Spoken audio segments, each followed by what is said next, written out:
Today on Studio G, we have updates on the nation's gun control policies. And we have a tribute to Stan Lee. We will also be joined by Internship Coordinator Professor Zabel. Don't go anywhere. Studio G starts right now.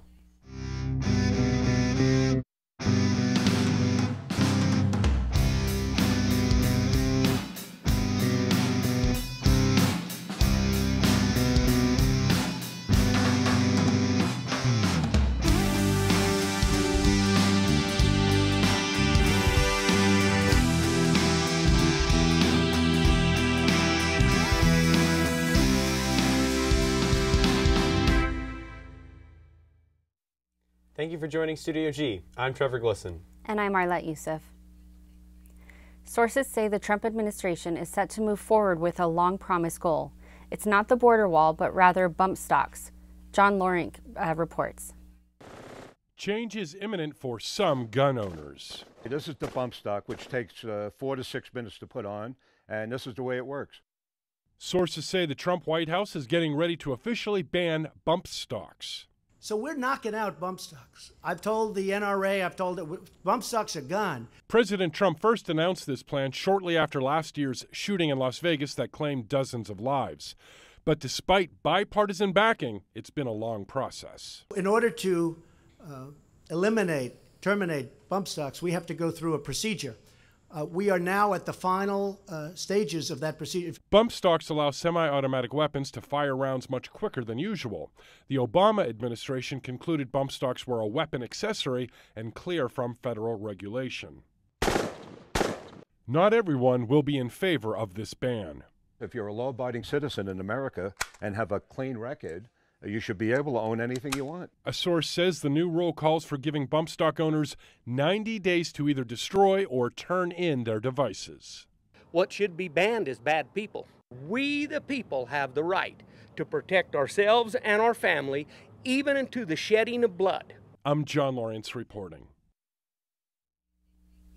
In a statement last year, a NRA spokeswoman said the ATF should review bump fire stocks to ensure they comply with federal law.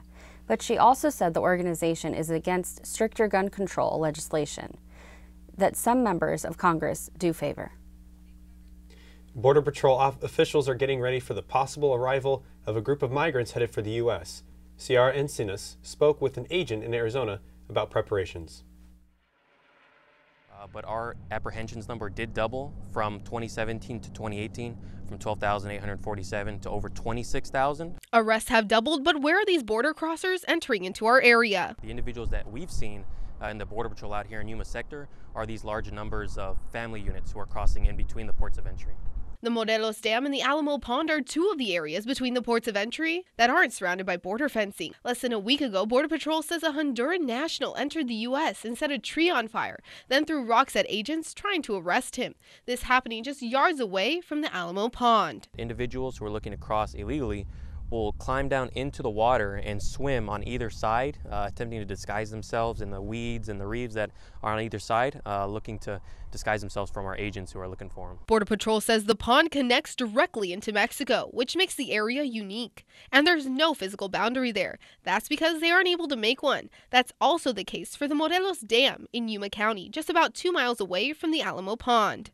Is a common area for individuals who are looking to give up to agents because they know that they're there permanently around the clock. And Border Patrol says that in the case of the second migrant caravan approaching the Yuma sector, they're prepared. So a big training that is taking place down at the ports is, the mobile field force training, the training that our agents, specific agents, will get in dealing with large crowds. News 11 also received a statement from CBP in regards to the altercation in Tijuana Sunday, saying in part CBP has been preparing for weeks for events like the one on Sunday. We have seen the use of violence by members of this so-called caravan who have attacked law enforcement personnel in Guatemala, Mexico, and now the U.S. CBP will consider using all approved and available resources to protect travelers, caravan members, and our agents and officers.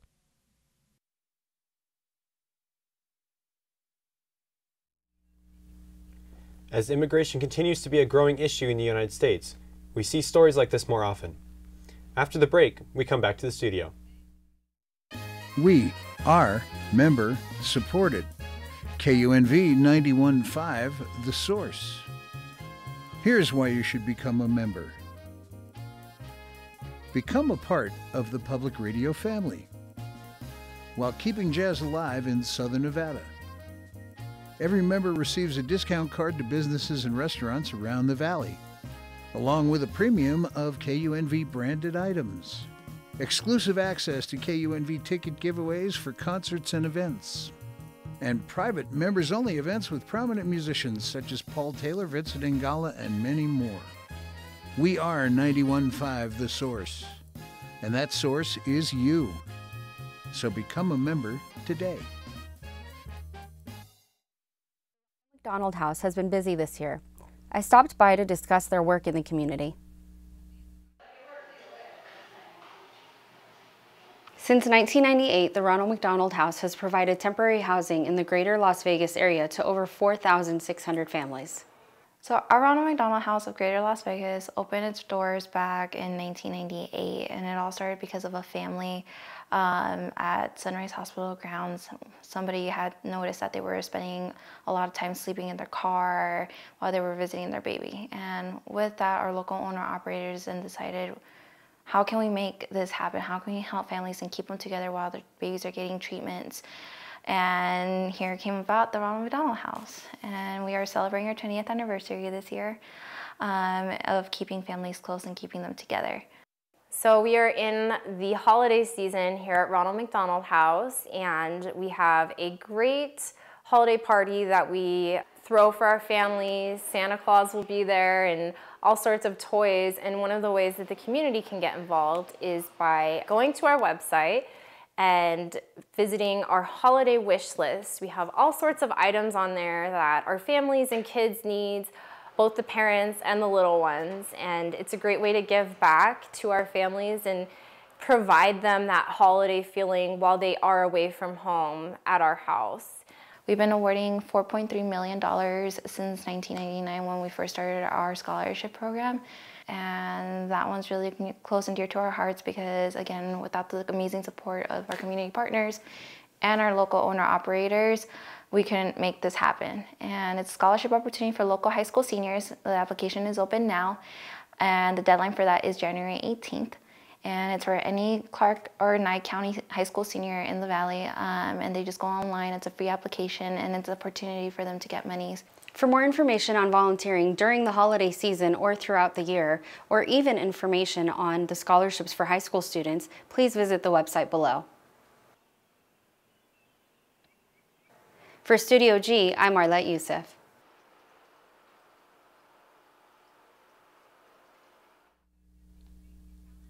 The Ronald McDonald House sets a great example of giving back to the community. November 6th was election night, and changes are on the horizon. One of those comes from the passing of Question 6. Arafat Hussein reports. Yes. I'm going green with this one. No. I spoke to Deontay Johnson, who wants to conserve energy for the bright future here in Nevada, and his complaint is that the new current policy with the electricity bills is an issue here in Nevada. I don't want my electricity bill to increase. The solar panels, I'd rather have those on top of my house. That way it produces energy. You know what I'm saying? I'm not using so much of it, and I don't have to pay so much of it. So I figure why I would agree with Question 6. However, if you disagree, good luck to you because you'll be paying more money out of your pocket. So if we go the solar route and we save up, you know, we go green more and less gas or less electricity used, then we can have a brighter future. I spoke to Brian Spencer, who is an average Joe and is not happy about the current electric policy as well. I think it would be beneficial that we had more solar power to help out Las Vegas and Nevada. Conserve energy over the years. It's definitely needed. You see more and more solar panels all over the desert out here, and it would be very beneficial. We need more sustainable environment and throughout the world, and not just here in Nevada. Connie Daniels, work at the radio station, said that she will vote no on this proposition. One is working, so. 60% people voted yes on question 6, which will go in effect by 2022 and hope to increase by 50% by 2030. We will be ready for that new change here in Nevada. From Studio G, I'm Arafat Hussein.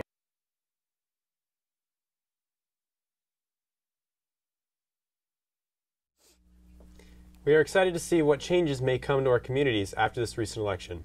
After the break, we'll be joined by Professor Zobel. At first it looks overwhelming, and at first it looks like it's a lot of work, but I'll tell you what, it's the most beneficial class I've had at UNLV to date, without a doubt. You get to not only develop stories and work on your interviewing skills, your editing skills, and your shooting skills from a camera perspective, you get to work on all the equipment that's in the studio. So you're working on audio, you're working on directing, tech directing, you get to produce your own show. You can take a 30-minute newscast and make it your own. And that's really cool about Studio G. Like I said, a lot of it seems overwhelming at first, but it is by far the best class I've taken at UNLV since I've been here. Internship, you have to do an internship. It's one of the requirements for a journalism major. You have to do an internship before you can graduate. Definitely having an internship as a requirement really helps push yourself out there and to just remind you that your graduation is coming up soon. You're going to have to need some work experience in your career.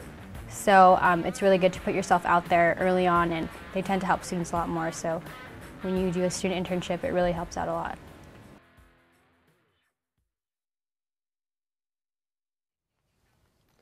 Today, Studio G is lucky enough to be joined by Professor Zobel, the Director of Internships here for the Hank Greenspun School of Journalism at UNLV. Thanks for coming on today. Thanks for having me here. And you know what, we want to send out some extra gratitude for coming to our broadcast medium. Yes. I know you're a big proponent of the print medium of journalism. It's true. And if you can just explain to us, why do you feel that print is so important with so many other digital options converging into journalism right now? Oh, you really want to get me started? Yeah. Print. I chose print in college and stayed with it till just a few years ago when I worked for Channel 3 here for a little while. To me, print was better because the stories are deeper, more detailed. Then television has time, well, certainly local television has time to produce, to broadcast. So, whereas television is more immediate, print is more in-depth and more, it covers more because there are far more reporters generally at a newspaper than there are at the local television stations. So we're going to get into the internship aspect as far as the role here at UNLV, but before we delve into that, what encouragement would you give journalists who are kind of on the fence in debating whether they should get into print, whether they should get into media, online, behind the camera for TV? Well, I'd like to convert every student here at the Greenspun School to go into print, but that's unrealistic and it would be unfair. In making a choice, you really, as a student, you have to decide what best fits my personality and the things that I do well and that I like to do. And make your choices based on that. And as you're in school, you have the opportunity to learn about the various aspects of the media. And here at UNLV, the great opportunity to work in a television studio and decide if you really like that. And if you do, then you're headed in that direction. You could work at the student newspaper or other news operations in town to learn if print might be what you want to do. Also, the reality in the real world of the profession is that journalists switch many times through their careers. When you start out at a job, you have no idea where you're going to ultimately end up. I would never have thought I'd be working at a TV station a couple of years ago, but it was good. It was a good experience to learn how it works. Awesome. Now, you have a ton of students asking you for guidance, for your advice when it comes to making that next step with their internship. What's some advice that you give for those students that want some answers? That they select an internship where they're confident that they're going to be given the opportunity to really do things that that they've trained for here at school in whatever their professional ambition is. You don't want to end up in a TV newsroom or a print newsroom or a public relations firm and be doing just gopher kinds of jobs. You don't want to be serving the coffee. You want to have the opportunity to do the real work and learn from those professionals who are at those companies how the real world does work. Got it. So I encourage them to get to know enough about the place they want to intern that they're sure they're making a wise decision. We try to make sure that's happening too in the internships that we approve, because we don't want students going out and just doing work that isn't going to help them learn. Now, what I think the viewers should know is that you've had an expansive amount of experiences in Las Vegas, being the editor of the RJ for some time, for decades. I think it'd be a disservice to our viewers if you didn't share some of the knowledge that you had over your time here and your experience in Las Vegas. If you could just tell us how has the city evolved since you've been here and since you've been reporting and covering in the Valley?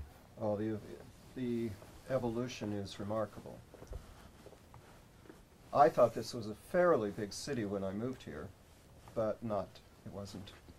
Everybody knew everybody, even back then when there were 100-something thousand in the Valley. Now we have 2 million plus.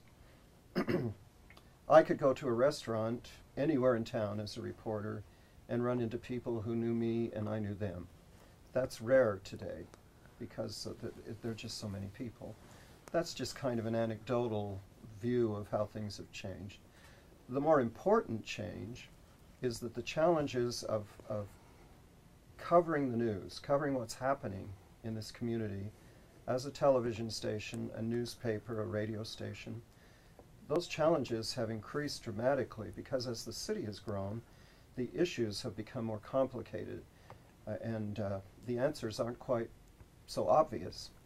So reporters have to know what they're doing. They have to study, be aware of the beats that they're covering, the stories that they've been assigned to complete, and ask the right questions.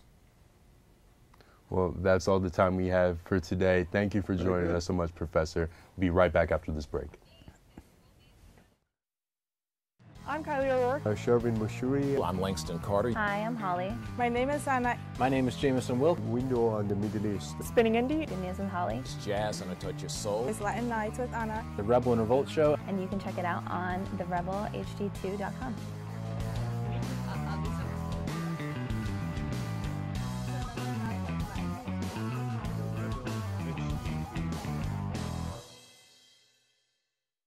The show's name is The Rebel and Revolt Show. Pretty good show about, just someone who will actually talk about UNLV the way an outsider might feel. We talk about current events, we talk about politics, try to take an offensive swing with it. Sometimes it's hit or miss, and then we talk about, the little things in life that everybody laughs about. And we are the Rebels and we are revolting. My name is Jameson Wilk and I run The Rebel and Revolt Show, and you can tune in at therebelhd2.com. The Valley is experiencing some rain today. Nestor Sanchez has more of what we can expect. Good morning, Rebels. My name is Nestor Sanchez. As you can see, currently it's 61 degrees, and that's probably going to be the highest you're going to expect it today. While the lowest today is going to be 48. You're going to be seeing showers throughout the day. They might not be as strong as a lot of us has hoped, but some rain is better than no rain. All right, let's go to the next. Alright, let's go to the weekly forecast. Today is showers. Friday is going to be mostly sunny. The highest is also going to be 61. The lowest is going to be 42. Saturday, there's actually a chance of rain, but it's not that much. So don't get too excited if it doesn't rain on Saturday, but it's probably going to be mostly sunny that day. The highest you're going to see that day is 56, while the lowest is 41. On Sunday, it's going to be mostly sunny, and the highest you're going to see that day is 54. And on that Sunday is actually going to be the coldest out of the week at night with 37 degrees. And on Monday, it's going to be 51 degrees. All right, let's see throughout the city right now. Currently, Centennial and Summerlin are the coldest in the area, while Southern Highlands, Green Valley, Las Vegas, and Nellis are all at 61 degrees. North Las Vegas might be experiencing rain at this moment, and it's at 59 degrees, and Henderson's the warmest at 63 degrees. Let's look at the weather at our campus right now. It's 61 degrees. You might see some rain throughout the day. It's 7 miles per hour wind, and the humidity is 39. So the humidity is pretty high, higher than normal, but that's because of all the light showers today. Let's see how it's going to be tonight. Expect rain as well, so if you're going to stay here for studying, make sure you bring an umbrella, a jacket, or something that allow you to stay dry and not get sick. The wind speed is actually going to be 16 miles per hour, so you might get some wind, but not that much. All right, we're going to go back to the anchor desk after the break. Our Metropolis is a 30-minute show that airs every Tuesday evening at 91.5. You're going to hear Dr. Gary Larson along with our regular contributors talking about what matters to our community. And not only what matters, but why does it matter? We look at our community as a whole, but we also pay special attention to what's happening here at UNLV because that's our home as well. So looking at our Metropolis through the lens of a radio show really gives us the unique perspective to tell a story through words and through people, and I think it makes for a great program.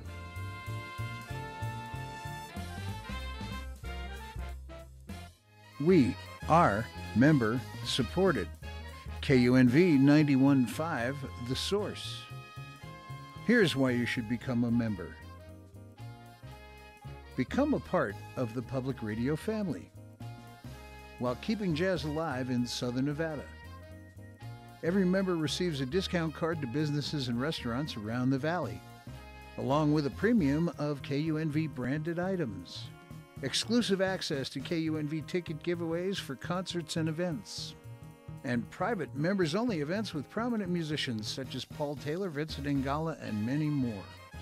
We are 91.5 The Source, and that source is you.